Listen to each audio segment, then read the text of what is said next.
We have borne witness to an event that has been 5 decades in the making. Brian Anderson and Alan Woodhouse, 2 First Nations citizens, were officially acquitted of a crime they did not commit. I stand here today both relieved and saddened, for this moment of justice comes after a long and harrowing journey. First, I wish to speak directly to Mr. Anderson and Mr. Woodhouse. I commend you both on your courage, your resilience, and your relentless pursuit of truth. I apologize on behalf of the many systems that failed you. The path to justice has been long. As you said, Mr. Woodhouse, 50 years is a long time. It is indeed a long time to fight for your innocence. To Mr. Anderson and Mr. Woodhouse, I would like to echo the sentiments of Justice Doyle. You are heroes in every sense of the word. Justice has prevailed, but at a cost. The pain you have experienced and the years you have lost can never be returned to you. However, your acquittal is a powerful symbol, a sign that we can confront the systematic injustice that would plague our society. And it is a reminder that we must never stop fighting for what is right. I'd like to thank Jerome Kennedy and James Lockyer, the diligent lawyers who fought to shed light on this grave injustice. Their tireless efforts has underscored the necessity for continual vigilance and advocacy within our legal system. I echo the words today of our 2 men, that there are others in our system that speak the way they have spoken for their freedom, and that we have to believe in our people when they speak truth. I'd also like to address the Crown Prosecutor, Michelle Jules, for her role in seeking the acquittal of Mr. Anderson and Mr. Woodhouse. Justice is not only a step towards rectifying past wrongs, but also a commitment to addressing the systematic racism that has contributed to such tragic circumstances. The acknowledgement of systematic racism is not new. The 1991 Aboriginal Justice Inquiry of Manitoba, the AJI report, already underlined systematic racism in Manitoba's justice and child welfare systems. Here we are again today, 32 years later. The report emphasized the pressing need for reform, for a justice system that recognizes and respects the cultural, the values, and historical experiences of First Nation citizens. We are, however, still witnessing the repercussions of systematic racism as exemplified in the case of Mr. Anderson and Mr. Woodhouse. The AMC has long advocated for transformation justice reform and the full implementation and integration of all the AGI recommendations. We must use this moment as a catalyst for change, to drive forward the reform needed to ensure our justice system is fair to the unique circumstances and needs of our First Nation people. The AMC adds its voice to the call for the Manitoba government to conduct a thorough review of all murder convictions of First Nation citizens. This inquiry must specifically address instances where systematic racism may have played a part in the conviction. We cannot allow the stories of Mr. Anderson and Mr. Woodhouse to be repeated. These two men spent decades paying for crimes they did not commit. Their lives were affected by a system that was stacked against them from the start. Systematic change requires us to shine a light on the darkest corners of our justice system and to actively seek out those who may have been wrongfully convicted. This is not an easy task, nor a comfortable one. It will require confronting uncomfortable truths about the biases and systematic racism that persist to this day. However, it is absolutely necessary to ensure that justice is truly served. We must acknowledge and correct the injustice of the past. We owe this not only to Mr. Anderson and Mr. Woodhouse, but to all First Nations citizens who have been and continue to be disproportionately affected by the flaws of our justice system. To the family of Ting Fong Chan, we extend our deepest sympathy and empathy. Your presence in the courtroom and your support of the acquittals are a testament of your belief in justice. Despite the painful memories this case might have revived, your support reflects a great strength of spirit. The story of Mr. Anderson and Mr. Woodhouse should be a stark reminder to all Canadians of the pervasive injustice that First Nation citizens have faced and continue to face within the Canadian judicial system. We must continue to push for reform to confront and correct the systematic biases that have led to such errors.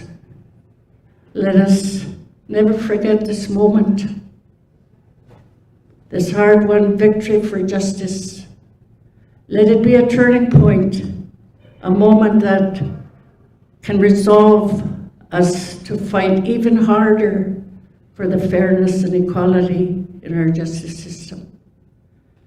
Finally, to Mr. Anderson and Mr. Woodhouse, I say this: your strength and resilience have not gone unnoticed. The courage it took for you to stand tall and to maintain your innocence and to fight for justice is truly inspiring. We stand with you, we support you, and we will continue to advocate for justice and equality for all First Nation citizens.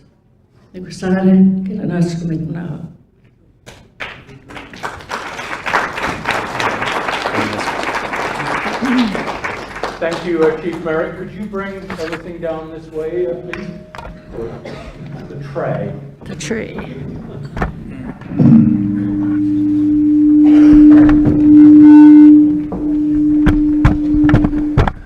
Okay, so Vice Chief Kim Boda.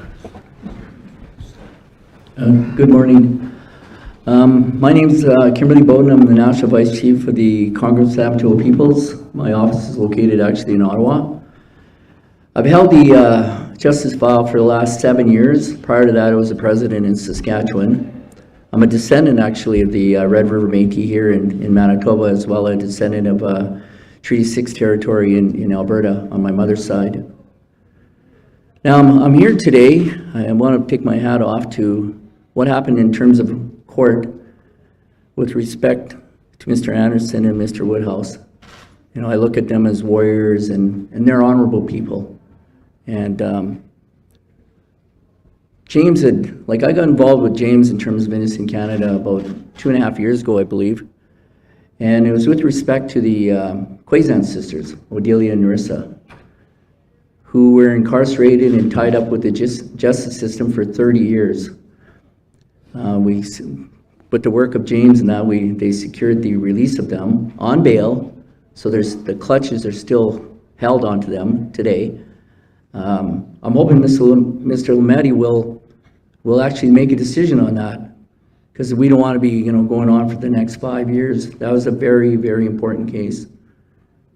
There was a number of us that worked very hard to secure their release and get them out of there. And it was a big day at that point in Yorkton. Today, and as we go forward, I believe that there's a lot of work that needs to be done.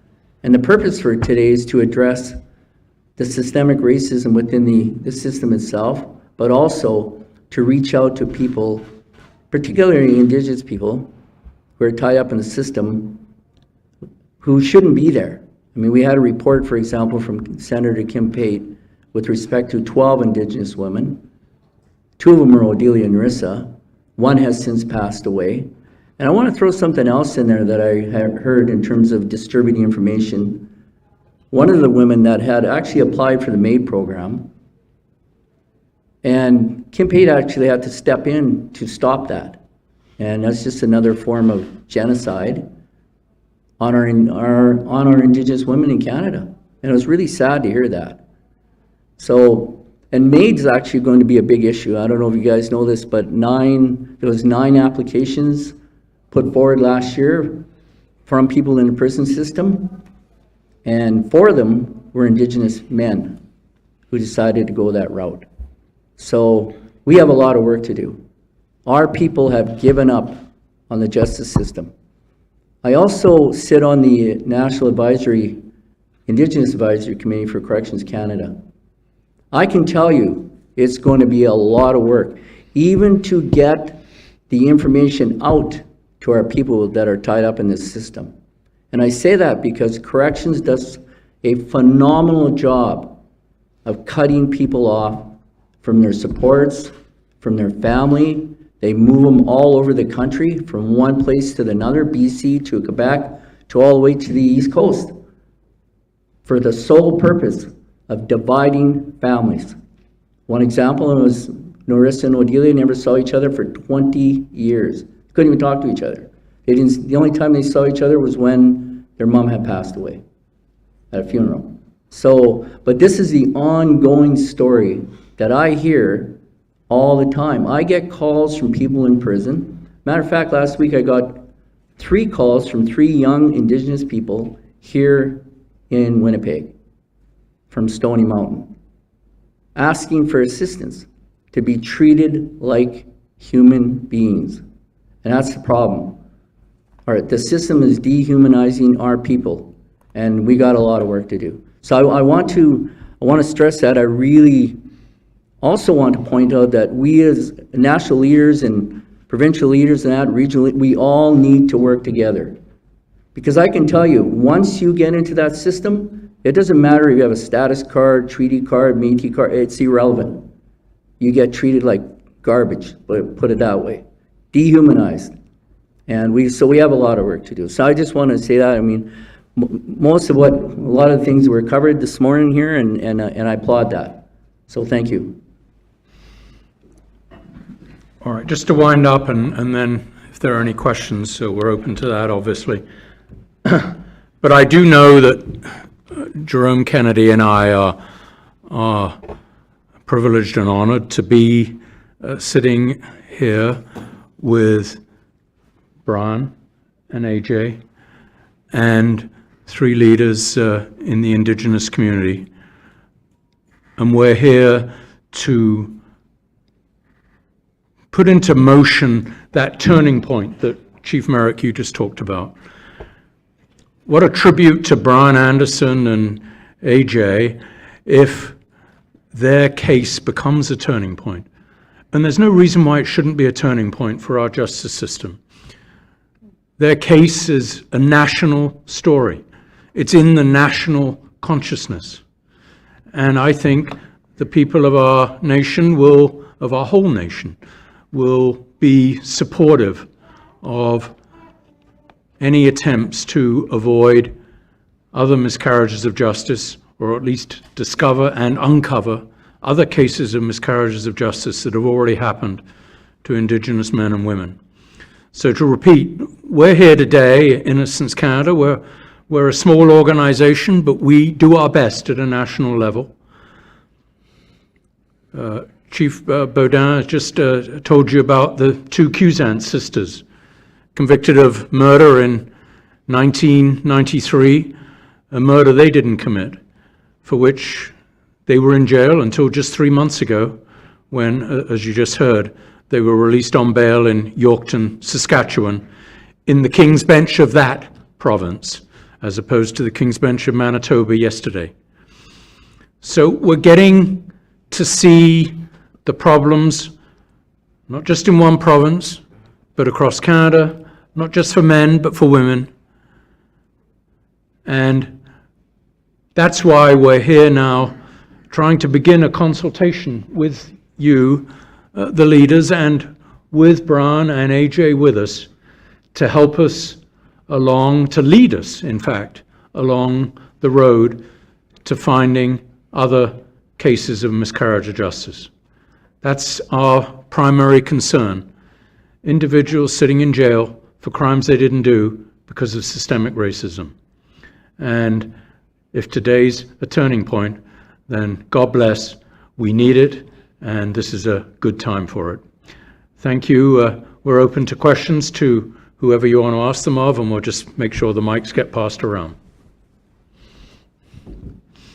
Do the media have any questions? Maybe just a clarification question. Are you now focusing on getting an acquittal for Yes, as Jerome said, we haven't been able to find him yet, but we're trying to get in touch with him. We thought it was our task to deal with Brian and AJ first, because they came to us years ago for help. They're now acquitted. They're now free men. They're exonerated. So it's time to move on. Yes, we will take on the case of Clarence and Russell, albeit Russell did die more than a decade ago. But Clarence, if he wants us to, we will take on his case, because we have no doubt about his innocence either. So the answer is yes. And we spoke a little bit yesterday about there not really being any repercussions for the justice system in a case like this. I just want to clarify, is there any kind of charge that a court or a judge could face for malicious prosecution or anything like that? Realistically now, there's no ability to charge anyone. The majority, all the police officers, as far as we know, who were involved in the physical abuse of the four men, have all left this world, as we understand it. The Crown Prosecutor, who is featured in so many cases in this province of wrongful conviction, we know is really beyond being charged. You can imagine he's in late years of his life. But as we said yesterday, that doesn't mean the system isn't accountable. And that's really why we're here now. The system's accountable for what it's done in the past to the Indigenous, and it's accountable for how it's going to treat them in the future. And that's where the accountability has to come in this case. You said that you're looking into several cases in Manitoba that you have serious concerns about. Are you able to say how many cases or whose cases those might be? No, we're very careful about that sort of thing. We don't like to identify cases in advance. We find that the best way to do it is to work quietly and as quickly as we can on the individual cases. And you really haven't heard a lot about Brian and AJ's case over the years. There's been a little bit here and there, but not much. But you will hear about it when they finally end up in the courtroom. So suffice to say, we are looking at other cases in Manitoba and other provinces as well. But no, we won't identify them at this point. I know you didn't have much to say on it yesterday, but between now and yesterday, do you have any updates on seeking compensation for Brian? Jerome, why don't you answer that? And perhaps I could ask you, Cindy, to respond to the compensation issue and the compensation of Brian and AJ for what they've been through. I think, you know, no amount of money is gonna change this, but it will make their, you know, the end of their lives easier, and their families for what they've been through. And, you know, no amount of money is gonna cover that, but these people deserve compensation. You know, we've seen other Canadians who've been through this that have been compensated fully, and I think that, you know, we call on the government of Canada to come to the table and begin negotiations on this as soon as possible. They, you know, they don't have another many decades to waste on that. You know, their families deserve peace. Their families deserve to live freely for once. Really live freely without having to worry day to day. I think this country has done enough to these people, these 4 people, and we need to come to the table and resolve that in a good way, in a respectful way, and an expedient way. I'm not waiting many years. So, you know, we'll talk to the Justice Minister about that and push that happens as soon as possible. Thank you. Jerome, do you want to speak to that? You gotta wait.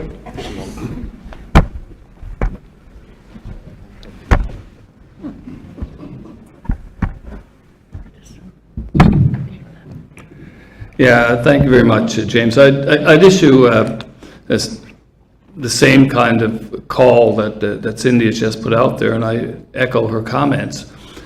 One of the awful things, I guess, in addition to ones we've talked about today, but the Canadian criminal justice system, there is no method for compensation.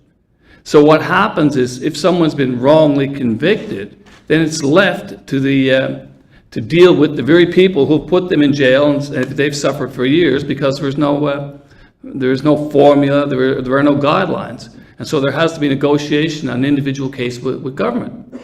But a couple of things in this case happened that are very important. The recognition yesterday, in Canadian law, there are 2 verdicts. There's guilty and not guilty. An acquittal is not necessarily equated with innocence in our legal system. But yesterday, the Chief Justice said, I accept that you are innocent. I believe that you are innocent. So that will take away arguments from government. Well, we don't know. They might have still done it, or it could be them. No. This is a case of innocence. So that's a very significant point. The fact that the Crown Prosecutor yesterday, the representative of the Attorney General's office also issued an apology, and that the Chief Justice apologized on behalf of the system, those are also important issues. But the thing with Brian and AJ, that, and I've been dealing with them now for, I guess, five years, Brian? 5.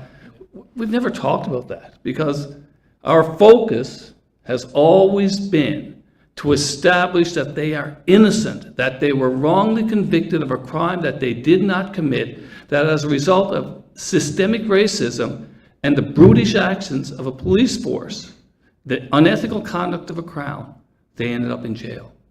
So that conversation never took place, because the one thing we've learned, and I guess these men know all too well, is you can't put the cart before the horse. So when those words were uttered yesterday of acquittal and innocent, that issue will be dealt with in the near future. But nothing can give them back the last 50 years. As Cindy said, though, what can be done, the government or governments can at least help make 3 or 4 decades, ever how long they have left, comfortable, and certainly for their families. So we'll see what happens there, but it's something that needs to be done. Chief Merrick, would you like to say anything about compensation?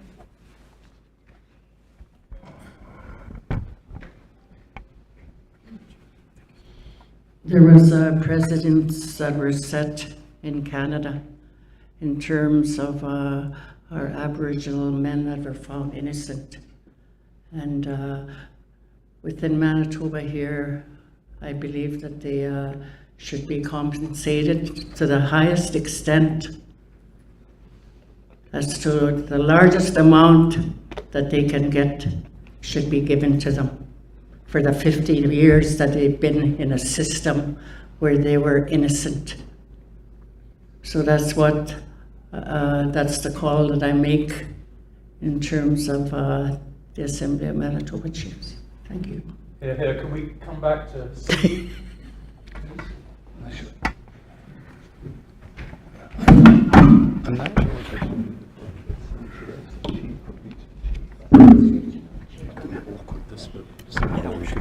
I guess just further to the compensation piece, you know, these men, these families are hardworking families. And, you know, having that conviction on them, you know, it probably stopped them from getting other jobs when they came out of the system. And that has to be taken into account by this country on what we did to these people. And, you know, they came out, good people of society, worked hard all these years. And so, you know, I just wanted to put that out there and remind Canadians that we have hardworking men that take care of our families. But when stuff like this hinders on them and they're applying for jobs, imagine how hard it would have been. And they have to take what they can get. So I just wanted to leave that there. Thank you. Okay. Yep. Maybe for Brian and AJ, we heard that he said that this case is hopefully a turning point for other wrongfully convicted cases in Canada. You touched this a little bit already, but I just was wondering to get your thoughts or reaction to... AJ, go for it. Hello. Well, if it's a turning point, I hope. Oh. It's working? Yeah. Okay, sorry. He needs to speak So- into that too. Who do I speak to? Who do I speak to? How? Oh, Hello, okay, that's more like there it. you go.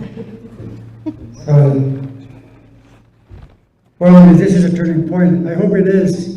See, one of the problems the legal system is, I became aware of, is that there are no clear-cut procedures or roadways or roadmaps for anyone to follow. So everything is just new, and I just like, it's hard work all along. It's like making a new road. There's lots of work to be done. There's lots of logistics to work with, and nobody knows where they're going. So you really have to say, but in terms of turning point for other people, I hope other people out there who are innocent can see us. Look at this shirt. You can wear this too. Do not be afraid. If you are innocent, just come out and talk to your friends or contact Innocence Canada. And there's nothing to be afraid of if you are innocent. Just come on out. I'll be here also. I'll give you a hand. Very much. Thank you. Brian?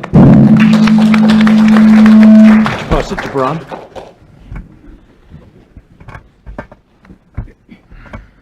Bring it forward towards you a bit. Close. It's good enough. Yeah. Yes, like, you know, everything, I agree with Alan's ideas, and we gotta keep going. Help everybody if we can, and for us to keep going. It was hard to find employment because you have a record, like you're asked.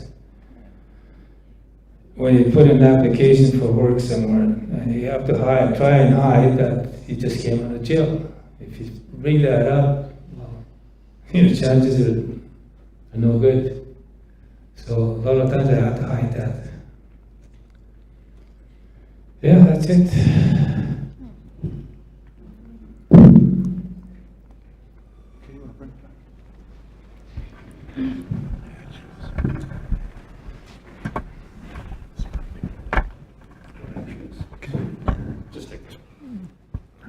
Is there any more questions or? Not so much a question.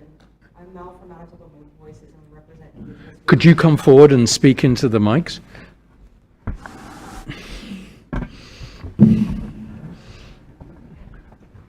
you want to come and take my seat for a minute? Why don't you do that? That's probably the easiest thing.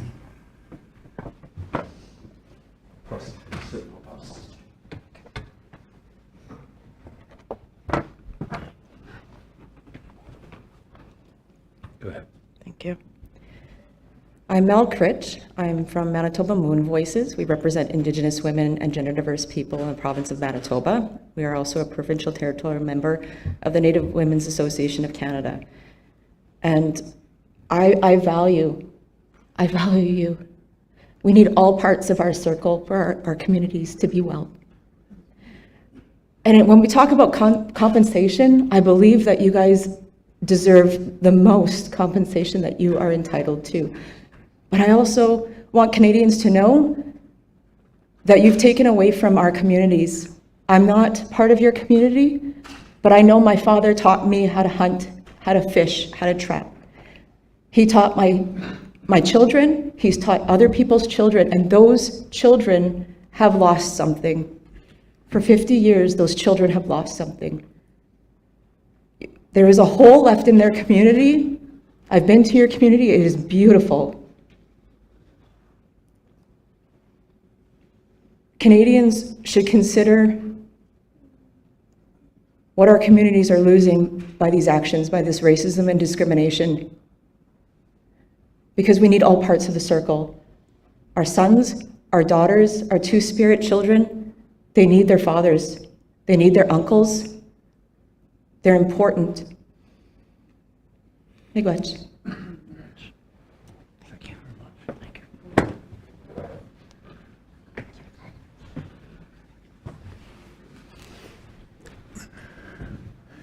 Just one final one here for Cindy, just to clarify.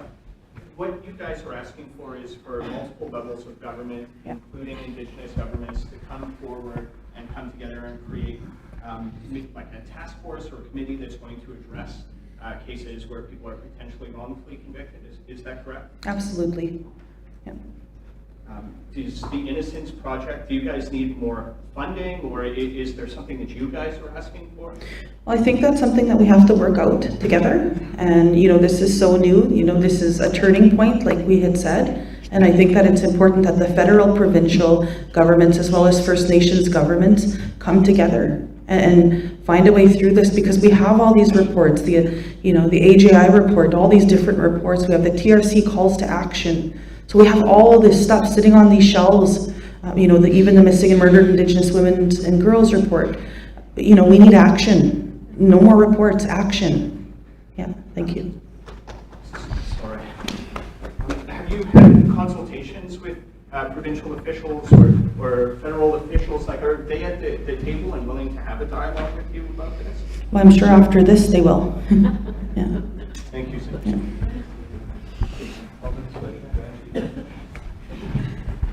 That's crazy. The tray is yours. Tray full of treats. Yeah.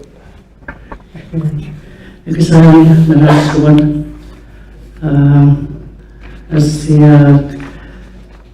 To be able to come here and support our warriors that are here today, that were innocent, that came from First Nation communities, and that we speak on their behalf, and that we be able to implement the Aboriginal Justice Inquiry of Manitoba, which was done in 1991. There's so many outstanding issues in that inquiry, and that we need to be able to come to the table. And I just want to echo Regional Chief's words in terms of everybody coming to the table to be able to implement the Aboriginal Justice Inquiry, and to be able to start setting tables where we can come together. And we're here to help. We're not always here to blame anybody, but these documents were done and they need to be implemented. So this will not happen again in our province, where our men are put away for 50 years and where they have been innocent all this time. So we need to do it better, Manitoba, in terms of the justice system in this province. Well, thank you all for coming. We're all here. I'm sure if you want to interview anyone independently or individually. But thank you for coming, and thank you again to the museum. Some of us have planes to catch, so we have to sort of get moving. Do you want to say something quickly, sir? Yes. why is it they don't have an honesty oath instead of the oath that you have now? You don't have an honesty oath in the system. You can have 10 rights and 1 honesty oath, and yet we have none of that. And that's why they were convicted. Okay, that's a hard one to answer, but thank you. It's a good way of putting it. So thank you, everyone, for being here. Also, we have individual rights. You don't have individual rights. You have animal rights, you have human rights, but you don't have individual rights. Why don't they implement that? That should be looked into, both of them. Honesty oath and individual rights. Thank you. Okay, a good thank you very question, much, eh? everyone, for coming.